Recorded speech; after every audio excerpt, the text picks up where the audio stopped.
Any one change can seem like a small risk, but when you pile them all on top of each other, it's like, man, that's like a Jenga tower. You're going to pull the brick out at the bottom or it fails. The Jenga tower Coke CEO James Quincy is referring to is the entire Coca-Cola empire, comprised of 400 brands. In October of last year, Quincy announced he was killing off half of the company's portfolio. Give me a tab. Tab? I can't give you a tab unless you order something. And not everybody was happy about it. It was like where you were when Kennedy was shot. I'll never forget where I was when someone called and said, you're not going to be able to get Tab anymore. He says some people even had funerals for the brands. So if you need any Tab art to mourn the loss of Tab, you just DM us and we'll make you some cool stuff. Well, I did receive a lot of feedback from some consumers who were very disappointed that we were sunsetting some of the brands. And so, yes, it was very hard for some consumers to move on from those brands. Hopefully, we provided them other brands to go to. And how many brands has Coca-Cola eliminated during your time as CEO? By the time we get to the end of next year, I think we'll be at about 200. That will be almost half the brands we owned, but it was only 2% of the sales. You have a very big difference between the fastest selling and the biggest brands and products and some of the slow ones that are just occupying space, like the furring up of the arteries, if you like. And so you have to clean them out.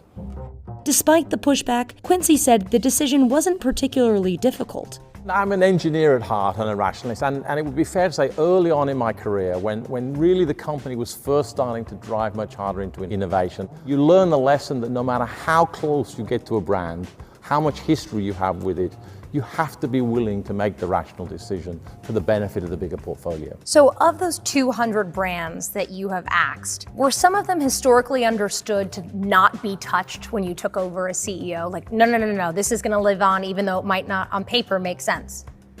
Yeah, I mean, several of those brands' previous CEOs have tried to sunset them as well and make them go away. There's a tendency of the organization to head towards, well, that's the way we've always done it. We are very successful, therefore, even though I'm not sure what role this brand plays, it must be a part of the overall success formula. So the being able to stand back and disaggregate and say, yes, we've been very successful. That doesn't mean everything we do all the time is the best, is world-class, is something we should keep into the future. But I saw my opportunity this time. That opportunity was the global pandemic. Once Coke had a framework to deal with the immediate crisis, he knew he had to think bigger. The biggest risk, I think, was right in that pandemic moment, right in the second quarter of 2020, right in April, May. I mean, the world was ending, volumes were falling, double digits at Coca-Cola, everything was locked down. The supply chain was clogging up around the world. What are we going to do? Actually, we stopped trying to manage the day-to-day and we started to focus on, okay, this crisis is going to end. And when this crisis ends, do we want to be known for just managing through the crisis? Or do we want to be known for having emerged stronger and being ready to have much more growth when the crisis ends, which is how we came to the decisions around trimming the portfolio, changing the way we work as an organization, changing the focus on what we invest on, because we immediately shifted, almost immediately within the crisis, to a focus on the future, on how do we get ready for 2022. So because you guys just axed such a huge percentage of your brands, should we expect now a tidal wave of new products, Coca-Cola products, hitting the shelves?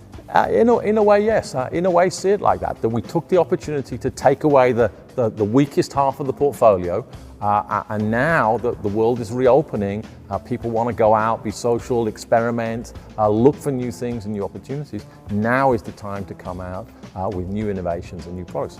And even though Quincy says he's had regrets, discontinuing these brands has breathed new life in the company's appetite for experimentation. I think that has given the organization, the system, more belief that actually risks can be taken. I mean, we tended to over-research things and hesitate because something could have gone wrong. But we forgot about the idea that something could have gone right. We humans are programmed to overweight by far things we lose versus things we might gain. Risk-taking and innovation is not to let the fear of what you're going to lose obscure the possibility of what you might gain.